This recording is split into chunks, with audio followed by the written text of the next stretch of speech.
বাসায় বসে কাজিনদের সাথে আজকে বারবিকিউ পার্টি করলাম। সব কাজিনরা একসাথে হলে আমরা এরকম ছোটখাটো আয়োজন মাঝে মাঝেই করে থাকি।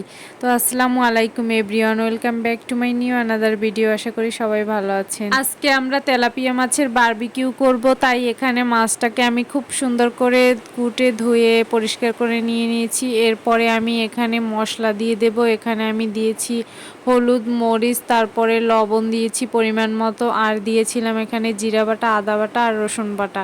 এরপর আমি খুব সুন্দর করে মশলাটা মাছের গায়ে ভালোভাবে মাখিয়ে নেব।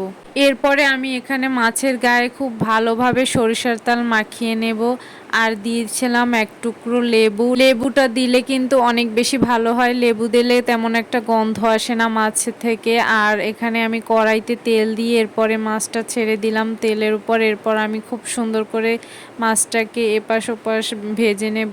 যদিও আমি প্রপার ওয়েতে করতে পারিনি, যদি এটা কয়লার উপরে করা হতো তাহলে একদম বারবিকিউর একটা ফিল আসতো। কয়লার উপরে করলে কি হয়, একটা স্মোকি ফ্লেভার আসে। আর আমি এটা সেরকম ভাবে করতে পারিনি, কারণ তখন কয়লা ছিল না। তাই তো আমি এখানে বেঁচে যাওয়া কিছু মশলা ছিল, সেগুলো আবার ভালোভাবে ব্রাশ করে দিয়ে তারপরে আমি ভেজে নিয়েছিলাম। এরপর এখানে আমি পটেটো স্প্রিং রোল বানিয়েছিলাম আলু দিয়ে। এই আলুর স্প্রিং রোলটা কাটতে কিন্তু অনেক সময় লাগে, তো এটা আমি কাটিনি, আমার বোন কেটে দিয়েছিল।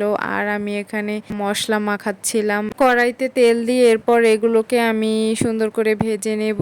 আর এইগুলো কিন্তু ভাজার পরে একদম ক্রিস্পি হয়েছিল। আর আলুটা কাটাটাও কিন্তু অনেক বেশি সুন্দর হয়েছিল মাশাআল্লাহ। আমার বোন খুব সুন্দর করে এটা কেটেছিল অনেক সময় নিয়ে। বাহিরে খেতে গেলে অনেক বেশি দাম নেয়, আমরা কিন্তু বাড়িতে বসে খুব সহজে এটা বানিয়ে খেতে পারি। এরপর আমি এখানে মাছটাকে খুব সুন্দর করে ডেকোরেশনের জন্য সাজাচ্ছিলাম, এখানে লেবু দিয়ে। তারপরে এখানে আরো শসা, তারপর টমেটো ছিল, আমি সেটাকে খুব সুন্দর করে ফুল করে কেটে নিয়েছিলাম। এরপরে এগুলোকে খুব সুন্দর করে এখানে সাজাবো। আসলে একটা জিনিস দেখতে ভালো লাগলে খেতেও কিন্তু সেটা ভালো লাগে। আর যেহেতু ভিডিও বানাচ্ছি তাই আরো বেশি সুন্দর করে সাজাচ্ছিলাম। আসলে যারা ভিডিও বানায় শুধু তারাই জানে যে ভিডিও করা কতটা যে কষ্টের।